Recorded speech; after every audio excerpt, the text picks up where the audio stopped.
Hello guys, നമുക്ക് ഈ comment ഒന്ന് വായിച്ചതിന് ശേഷം നമുക്ക് വീഡിയോ സ്റ്റാർട്ട് ചെയ്യാം. ഒരു ഗെയിമും കളിക്കാതെ, ഒരു ടാസ്ക് പോലും മര്യാദയ്ക്ക് ജയിക്കാതെ 100 ദിവസം നിന്നിട്ട് ഒരു തവണ ക്യാപ്റ്റൻ പോലും ആകാതെ അടുക്കളയിൽ വെച്ച് വിളമ്പിയും അലറി കരഞ്ഞും അട്ടഹസിച്ചും ഒരു ബൊമ്മയെ പിടിച്ചും സദാചാരം പറഞ്ഞും മറ്റുള്ളവരുടെ പുതപ്പിനുള്ളിലേക്ക് ഒളിഞ്ഞു നോക്കിയും അത് ഡെമോൺസ്ട്രേറ്റ് ചെയ്ത് അപമാനിച്ചും കുലസ്ത്രീയായി നന്ദനം സിനിമയിലെ ബാലാമണിയായി അഭിനയിച്ച് ബി ഗെയിം മീൻസ് ഒരു റിയാലിറ്റി ഷോ എന്നായിരിക്കും ഉദ്ദേശിച്ചത്. ബി ഒരു ഗെയിം ഒരു റിയാലിറ്റി ഷോ എന്ന് മനസ്സിലാക്കാതെ കണ്ണീർ സീരിയലായി കാണുന്ന സ്റ്റാർ മാജിക് ഓർ സീരിയൽ കുടുംബ പ്രേക്ഷകരുടെ വോട്ട് കൊണ്ടും PR-ൻ്റെ പിൻബലം കൊണ്ടും വിജയിച്ചതിന് അനുമോൾക്ക് കൺഗ്രാറ്റ്സ്. പക്ഷേ പ്രാഞ്ചിയേട്ടൻ സിനിമയിലെ ഡയലോഗ് ഓർമ്മ വന്നു. അതിപ്പോൾ പത്മശ്രീ നേരായ വഴിക്ക് കിട്ടിയാലും തട്ടിപ്പിലൂടെ കിട്ടിയാലും കാണാൻ ഒരുപോലെ ഇരിക്കും. പക്ഷേ ഒന്ന് കൂടെ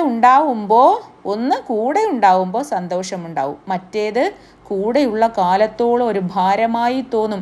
അതിന് സംഭവിക്കാൻ പോണത് ആർക്കാണ്? നമ്മുടെ അനുമോൾക്കാണ്. ഞാൻ ഈ ഒരു കമൻറ്റ് എടുത്തിട്ട് ഇത് വായിക്കാനുള്ള കാര്യം, ഇതേണക്കുള്ള ഒരുപാട് കമൻസാണ് നമുക്ക് വന്നുകൊണ്ടിരിക്കുന്നത് കേട്ടോ. ഒരുപാട് സ്ഥലത്തുനിന്ന് ഒരുപാട് കമൻസ് വരുന്നുണ്ട്.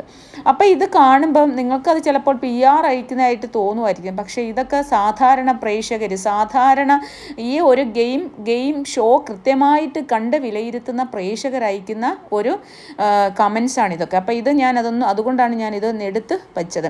അപ്പം നമുക്കിനി കാര്യത്തിലേക്ക് കിടക്കാം. എന്തായാലും മുഖ്യധാര കുറേ യൂട്യൂബർമാർ പിന്താങ്ങി, അനുമോളെ ഭയങ്കരമായിട്ട് പിന്താങ്ങി. അപ്പോൾ ഇത് ഞാൻ പറയാതെ പോകാൻ പാടില്ല. ഇനിയും നമുക്ക് ഈ വിഷയം പറയണമല്ലോ, ഇനിയും പറഞ്ഞുകൊണ്ടേ ഇരിക്കണമല്ലോ. അല്ലെങ്കിൽ പിന്നെ നമ്മളെന്താണ് ഇത്ര 100 ദിവസം കിടന്ന് നമ്മൾ ഇത് തന്നെയല്ലേ പറഞ്ഞുകൊണ്ടിരുന്നത്?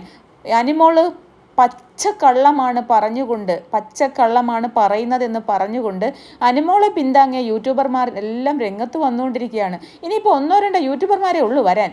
ആരാണ്? നമ്മളെ രാജു ടോക്സ് വന്നിട്ടില്ല, സമ്മർ മീഡിയ വന്നിട്ടില്ല. അപ്പോൾ ഇനി വന്നു കഴിഞ്ഞാൽ എന്താവും എന്നുള്ളത് കൊണ്ടാണോ എന്നറിയില്ല. അതോ ഇനി വേറെ എന്തെങ്കിലും അവർ തമ്മിൽ എന്തെങ്കിലും ധാരണയുണ്ടോയെന്ന് നമുക്കറിയില്ല.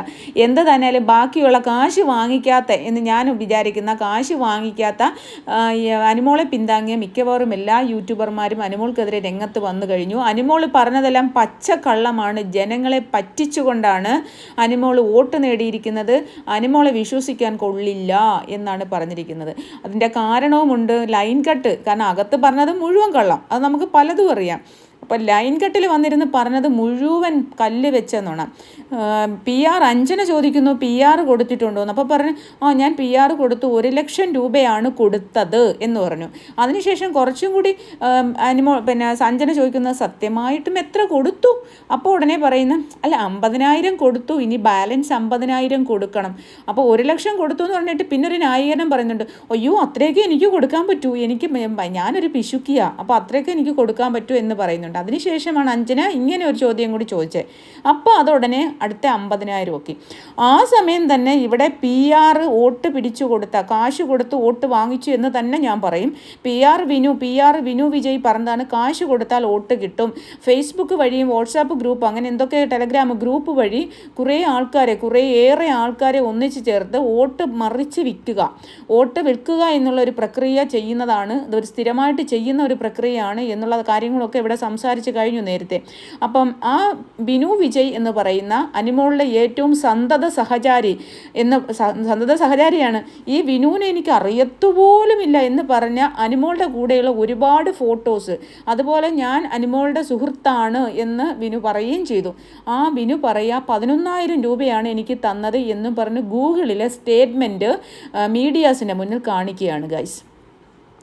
എന്തു വലിയ കള്ളങ്ങളാണല്ലേ! നമ്മൾ കള്ളം പറയാം, നമ്മളുടെ ജീവിത മാർഗത്തിന് അല്ലെങ്കിൽ നമ്മുടെ ഒരു നിലനിൽപ്പിന് വേണ്ടി നമുക്കൊരു ചെറിയ കള്ളമൊക്കെ പറയാം. ഇത് ഫുള്ള് കള്ളം. പുതപ്പിനടിയിൽ, ഇപ്പം ഞാൻ നേരത്തെ കമൻറ്റ് പറഞ്ഞ കണക്ക് പുതപ്പിനടിയിൽ ഒരുമിച്ച് കിടന്ന ആൾക്കാരെ തമ്മിൽ അവിഹിതമാണെന്ന് പറഞ്ഞു വരുത്തി. അവരുടെ ജീവിതം, അവർ മലയാളീസ് അല്ലാത്തത് കൊണ്ട് രക്ഷപ്പെട്ടു. അവർ ഈ മലയാളി എന്ന് പറഞ്ഞാൽ ജിസേലും ഹാഫ് മലയാളിയാണ്. എന്നാലും അവർക്കിത് കൃത്യമായിട്ട് ഇതെന്താണ് പറഞ്ഞതെന്നുള്ള ധാരണയില്ല. അവർക്ക് എത്ര മലയാളം പറഞ്ഞു കൊടുത്താലും നമ്മൾ മലയാളീസിനെ പോലെ അവർക്ക് ചിന്തിക്കാൻ പറ്റില്ല. കാരണം അവർ ഹിന്ദിയിലാണ്, നോർത്ത് ഇന്ത്യൻസ് ആണ്. അതുകൊണ്ട് രക്ഷപ്പെട്ടു. നമ്മുടെ ഇവിടെ മലയാളീസ് 2 പേരായിരുന്നെങ്കിൽ എന്തായിരുന്നു അവസ്ഥ ഒന്ന് ആലോചിച്ച് നോക്കിയേ. അപ്പോൾ അവരെ പുതപ്പിനുള്ളിൽ ഒളിഞ്ഞു നോക്കി അവരെന്തോ അവിഹിതം നടത്തുന്നു. 72 ക്യാമറയുടെ ഇടയ്ക്ക് അവർക്ക് അവിഹിതം നടത്താൻ കണ്ട സമയം അവർ പുതപ്പ് ഓടിയിട്ട് അവിടെ പിന്നെ ചിരിച്ചു, അവരെന്തോ സംസാരിച്ചിരിച്ചു, ചിലപ്പോൾ ഇവരെ കുറ്റം പറഞ്ഞായിരിക്കാം, സംസാരിച്ചിരിച്ചു. അവർക്കറിയാമല്ലോ പിന്നെ ആര്യനോട് ഓൾറെഡി ക്രഷ് ഉണ്ടെന്ന് പറഞ്ഞു. അപ്പോൾ ആര്യൻ ജിസേലുമായിട്ട് അടുപ്പമുള്ളത് അനുമോൾക്ക് ഒരിക്കലും സഹിക്കാൻ പറ്റുന്ന കാര്യമല്ല. അതുകൊണ്ട് തന്നെ രാത്രിയിൽ ഇങ്ങനെ അലഞ്ഞു തിരിഞ്ഞ് നടപ്പാണല്ലോ പണി. അപ്പോൾ എന്തായാലും ഇത് കണ്ട് അപ്പോൾ ഇവർ ചിപ്പ വരില്ല അവളെന്ന് കാണാൻ പറഞ്ഞു കാണുമായിരിക്കും. അങ്ങനെ എന്തായാലും ചിരിച്ചു, പുതപ്പ് പൊക്കി നോക്കി. അവർ ഓക്കെ കറക്റ്റായിട്ട് അവർ പിന്നെ നോക്കി എന്താണെന്ന് ചോദിച്ചു. ഇതാണ് നമ്മൾ കാണുന്ന പുതപ്പ്. അപ്പോൾ ഈ പുതപ്പിനിടയിൽ വേറെ അനാവശ്യമായ അവിഹിതം നടക്കുന്നു എന്നുള്ള, അല്ലേ അനാവശ്യമല്ലല്ലോ സോറി അവിഹിതം നടക്കുന്നു എന്നുള്ളതാണ് ഈ അനുമോൾ എന്ന് പറയുന്ന സ്ത്രീ അവിടെ സ്ഥാപിച്ചത്. അത് വളരെ മോശമായ സ്ഥാപനമായിരുന്നു. കാരണം ഇത് ഒരു സ്റ്റേറ്റ്മെൻറ്റ് നമ്മൾ പറഞ്ഞു കഴിഞ്ഞാൽ ആ സ്റ്റേറ്റ്മെൻറ്റിൽ ഉറച്ചു നിൽക്കണം എന്നുള്ളത് പി ആറുകാരുടെ ഏറ്റവും വലിയ പി ആർ പഠിപ്പിച്ചല്ലേ കുറേ കാര്യങ്ങൾ വിടുന്നത്. അപ്പം അവരുടെ ഏറ്റവും വലിയൊരു പ്രധാനപ്പെട്ട പഠിപ്പീരിന് ഒന്നാമത്തെ ആ ഒരു പാഠം എന്ന് പറയുന്നത്, നമ്മൾ എന്ത് സ്റ്റേറ്റ്മെൻറ്റ് പറഞ്ഞാലും കള്ളമായാലും കപടതയായാലും അതിൽ തന്നെ ഉറച്ചു നിൽക്കണം. അവിടെ അതുകൊണ്ടാണ് അനുമോൾ ഉറച്ചു നിന്നത്. അപ്പോൾ എന്നെ പോലുള്ള യൂട്യൂബേഴ്സ്, ഞാൻ പറയല്ല, എന്നെ പോലെയുള്ള യൂട്യൂബേഴ്സ്, വലിയ യൂട്യൂബേഴ്സും ചെറിയ യൂട്യൂബറും ഇതൊക്കെ ഭയങ്കര സംഭവമാണ്. അനുമോൾ സ്റ്റേറ്റ്മെൻറ്റിൽ ഉറച്ചു നിൽക്കുന്നു, നിലപാടുള്ള സ്ത്രീ എന്നൊക്കെ പറഞ്ഞ് കൊട്ടിഘോഷിച്ചു. അതിൽ ഞാൻ ഒരുപാട് റിഗ്രറ്റ് ചെയ്ത് ഞാൻ പറഞ്ഞിട്ടുണ്ട്. അപ്പോൾ ഇനിയും ഞാനത് പറയുന്നില്ല. ഞാൻ തന്നെ എന്നെ തന്നെ സത്യം പറഞ്ഞു കഴിഞ്ഞാൽ എൻ്റെ ചെവിക്കാലിനെ തന്നെ അടിക്കാൻ എനിക്ക് പലതവണയും തോന്നിയിട്ടുണ്ട്. ഞാൻ എന്ത് പൊട്ട സ്ത്രീയാണ്. കാരണം ഇത്രയും വിവരവും ഇത്രയും ആൾക്കാരെ ഒബ്സർവ് ചെയ്യാനായിട്ട് കഴിവുണ്ട് എന്ന് ഞാൻ സ്വയം അഹങ്കരിക്കുന്ന ഒരു വ്യക്തിയായിട്ട് എനിക്കിത് ആദ്യം മനസ്സിലാക്കാൻ കഴിഞ്ഞില്ലല്ലോ എന്നുള്ളൊരു കുറ്റബോധം എനിക്ക് എന്നും എപ്പോഴും ഉണ്ട്. അപ്പോൾ എന്തായാലും അനുമോൾ പിന്നീട് എന്താണ് പാചകത്തിനെ കുറിച്ച് ലൈൻ കട്ടി ചോദിക്കുന്നുണ്ട്. എനിക്ക് പാചകമേ അറിയില്ല, ഞാൻ ഇവിടെ വന്നിട്ടാണ് മനസ്സിലാക്കിയത് ഈ 25 പേരും ഞാൻ പറയുന്നത് വിശ്വസിക്കുന്നേ ഇല്ലയെന്ന്. കേരളത്തിൽ ഒരൊറ്റ ജനങ്ങളും വിവരവും ബുദ്ധിയുമുള്ള ഒരൊറ്റ ആൾക്കാരും വിശ്വസിച്ചിട്ടില്ല. കാരണം എന്താണ്, MG ശ്രീകുമാറിൻ്റെ ഫ്ലവേഴ്സ് പോലുള്ള ഇത്രയും വലിയ ഒരു പ്രോഗ്രാമിലിരുന്ന് പറയുകയാണ്, ഞാൻ എല്ലാവർക്കും ഫുഡ് ഉണ്ടാക്കി കൊടുക്കും, ഫ്രണ്ട്സിന് ഉണ്ടാക്കി കൊടുക്കും, വീട്ടിലുണ്ടാക്കും, പിന്നെ അതുപോലെ ബിരിയാണി ഉണ്ടാക്കും, പിന്നെ ഞാൻ പൊറോട്ട വരെ അടിക്കും എന്ന് പറയുന്ന ഒരു സ്ത്രീ പിന്നെ സത്യമാണ് പറയുന്നത്. എന്തുമാത്രം നുണയാണ് കേരളീയ സമൂഹത്തോട് പറഞ്ഞിട്ട് ഈ കപ്പ് കിട്ടാൻ വേണ്ടിയിട്ട്. ഭയങ്കര മ്ലേച്ഛമെന്ന് എനിക്ക് പറയാൻ പറ്റും, മ്ലേച്ഛം. പിന്നെ അതേപോലെ തന്നെ വ്യക്തിപരമായിട്ട് എത്ര വ്യക്തികളെയാണ് ആക്ഷേപിച്ചത്. സത്യം പറഞ്ഞു കഴിഞ്ഞാൽ നമ്മൾ ചിന്തിക്കുന്നതിലപ്പുറമായിരിക്കും അവരുടെയൊക്കെ ലൈഫിൽ അനുഭവിക്കുന്നത്. ഇപ്പോഴായിരിക്കും കുറച്ച് ആൾക്കാരൊക്കെ റിയലൈസ് ചെയ്ത് തുടങ്ങിയത്. കാരണം എന്ന് പറഞ്ഞാൽ ഈ അനുമോൾ എന്ന് പറയുന്ന വ്യക്തിയുടെ സ്വഭാവവും പേഴ്സണാലിറ്റിയും മനസ്സിലായപ്പോൾ കുറേ ആൾക്കാർ അവരെ വിഷമിപ്പിച്ചവരും അല്ലെങ്കിൽ അവരെ സൈബർ അറ്റാക്ക് ചെയ്ത ആൾക്കാർ ഇപ്പോൾ റിഗ്രറ്റ് ചെയ്യുന്നുണ്ടാവും. പിന്നെ എനിക്ക് തോന്നുന്നു ഇതുവരെ പൈസ കൊടുത്ത് PR-കളാണ് അവരെ സൈബർ അറ്റാക്ക് ചെയ്തിരിക്കുന്നത്. സാധാരണക്കാർ വളരെ കുറവായിരിക്കും. അവരത് റിയലൈസ് ചെയ്തുകൊണ്ടിരിക്കുകയാണ്. കാരണം ഈ ഇപ്പുറത്ത് നിന്ന് പറഞ്ഞ വിന്നർ എന്ന് പറയുന്ന വ്യക്തിയുടെ സ്വഭാവം മഹിമ അവർക്ക് ഏകദേശം മനസ്സിലായല്ലോ. പിന്നെ അടുത്തത് ആ ഒരു പാചകത്തിൻ്റെ കാര്യം, അത് അതിനും കട്ടി വലിയ കളം. ഇനി അടുത്തതായിട്ട് അനീഷിൻ്റെ ആയിട്ട് പ്രണയം ചോദിച്ചപ്പോൾ പറയുന്നത്, ഞാനത് തമാശയ്ക്ക് കാണിക്കുകയാണ്, ഞാനത് പുറമേയും കാണിക്കാറുണ്ട്. എങ്ങനെയുണ്ട് ഇത്? 72 ക്യാമറയും ഇത്രയും ആൾക്കാരുടെ ഇടയിൽ ഇത്രയും കാണിക്കുമ്പോൾ പുറമേയും ഞാൻ ഇങ്ങനെ തന്നെയാണെന്ന് പറയുന്ന ഒരു സ്ത്രീയെ പിന്നെ നമ്മൾ എന്താ ഇനി പറയാൻ സത്യം പറഞ്ഞാൽ പറയാൻ എനിക്ക് ഒരു വാക്കുമില്ല. ഞാൻ പുറമേ ഇങ്ങനെയാണെന്ന്. അതിനിടയ്ക്ക് വെച്ച് അവിടെ ഹൗസിൽ പറയുന്ന ഒരു ലൈവ് ഞാൻ എൻ്റെ ക്ലിപ്പിങ്സ് എൻ്റെ കയ്യിലുണ്ട് കേട്ടോ. പിന്നെ എനിക്ക് പുരുഷന്മാർ പെട്ടെന്ന് മനസ്സിലാവും, പുരുഷന്മാരുടെ ആ സ്വഭാവമാണ് എനിക്ക് വേഗം മനസ്സിലാവുകയെന്ന്. അതെനിക്ക് അങ്ങോട്ട് മനസ്സിലായില്ല പുരുഷന്മാരുടെ. അപ്പോൾ ഇവർ ഏറ്റവും കൂടുതൽ പുരുഷന്മാരുമായിട്ടാണ് സഹവർത്തിത്വം. അതിന് നമ്മൾ മോശമൊന്നും പറയുന്നില്ല. പക്ഷേ ഇതുമെല്ലാം കൂടി കാണുമ്പോൾ നമുക്ക് എന്തോ ഒരു വല്ലായ്മ ഒരു ഫീൽ ചെയ്യുന്നു. ഇനി എൻ്റെ വീഡിയോയുടെ കീഴിലെങ്ങാനും വന്ന് എന്തെങ്കിലും തെറി പറഞ്ഞാൽ ഞാൻ മറ്റേ മക്കളെ അതിൻ്റെ അപ്പുറത്തെ തെറി ഞാൻ വിളിക്കും. എന്നെ കറക്റ്റായിട്ട് അറിയത്തില്ല. കാരണം എൻ്റെ വീഡിയോയുടെ കീഴിൽ വന്നിട്ട് ഈ വിവരം കെട്ട വിവരദോഷികളായ കുറേ എണ്ണം വന്ന് സൈബർ അറ്റാക്ക് ചെയ്യാൻ വന്നു കഴിഞ്ഞാൽ എൻ്റെ വായിൽ നിന്ന് നല്ല പച്ചത്തെറി നിൻ്റെ വീട്ടിലിരുന്ന മുഴുവൻ ആൾക്കാരെയും കേൾക്കും. അതുകൊണ്ട് മാന്യമായിട്ട് എൻ്റെ വീഡിയോ കാണാൻ ആവശ്യമുള്ളവർ പിന്നെ അനുമോളുടെ ആൾക്കാർ വന്ന് വേണമെങ്കിൽ കാണാൻ താല്പര്യമില്ല, കാണണ്ട. താല്പര്യമില്ലാത്തവരാരും എൻ്റെ വീഡിയോ കാണണമെന്ന് ഞാൻ പറയത്തില്ല. എൻ്റെ വീഡിയോ എന്നെ കാണാൻ ആഗ്രഹിക്കുന്നവരും അനീഷേട്ടനെ സപ്പോർട്ട് ചെയ്യുന്നവരും അതിനൊക്കെ ഷാനുക്കെ സപ്പോർട്ട് ചെയ്യുന്ന ആൾക്കാരും ഒക്കെ അവർക്ക് ഇഷ്ടമുള്ളവരെ മാത്രം കണ്ടാൽ മതി. ഓക്കെ.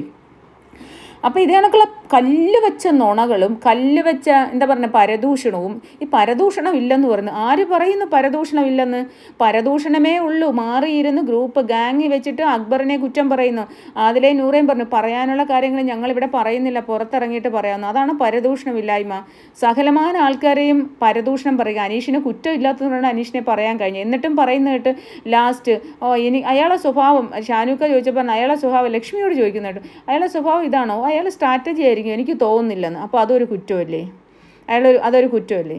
പിന്നെ അതുപോലെ തന്നെ പ്രണയത്തിൻ്റെ കാര്യം ചോദിച്ചാൽ പറഞ്ഞൊരു നല്ലൊരു വ്യക്തിയെ ഞാൻ വിവാഹം കഴിക്കുമെന്ന്. അയ്യോ, ഇവർക്കൊക്കെ നല്ല വ്യക്തിയെ വിവാഹം കഴിക്കണമെന്ന് സ്വപ്നത്തിൽ മാത്രം.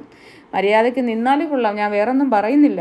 നല്ല വ്യക്തിയെ, കാരണം പഴയകാല ഹിസ്റ്ററികളൊക്കെ എടുത്തു നോക്കിയാൽ നമുക്കതാണ് മനസ്സിലാവുന്നത്. എന്തെങ്കിലും ആവട്ടെ, അവരുടെ പേഴ്സണൽ കാര്യമെന്ന് പറയാം. പക്ഷേ എന്നും പറഞ്ഞിട്ട് വേറൊരു മനുഷ്യനെ കരിവാരി തേച്ച് കളയില്ല, അത് മോശമാണ്. ഓക്കെ, അയാളൊരു ജെനുവിനാണ്. അയാളെ ജനങ്ങൾ നെഞ്ചിലേക്ക് ഏറ്റി. അപ്പം എന്തായാലും അദ്ദേഹം വീട്ടിലുണ്ട്, ഒറ്റയ്ക്കാണ്. അധികം അവിടെ വലിയ ആർഭാടമോ ഇതൊന്നുമില്ല. ഇന്ന് 6 മണിക്ക് അദ്ദേഹത്തിന് സ്വീകരണം കൊടുത്തു, അടിപൊളിയായിരുന്നു. അതിൻ്റെ ഒരു അപ്ഡേഷൻസൊക്കെ എനിക്ക് കിട്ടിയാൽ ഉടനെ ഞാൻ ഷോർട്ടായിട്ട് ഇടാം ഗൈസ്. അപ്പോൾ ഇത്രയൊക്കെ ഉള്ളൂ വിശേഷങ്ങൾ. ബാക്കിയുള്ള വിശേഷങ്ങളുമായിട്ട് നമ്മൾ ഉടനെ വരുന്നതായിരിക്കും. എന്തായാലും അനിമോളുടെ നുണയും കള്ളവും എല്ലാം യൂട്യൂബേഴ്സ് അലക്കാൻ തുടങ്ങിയിട്ടുണ്ട്. അതിനകത്ത് ഞാനും വരും ഗൈസ്, ഉറപ്പ്.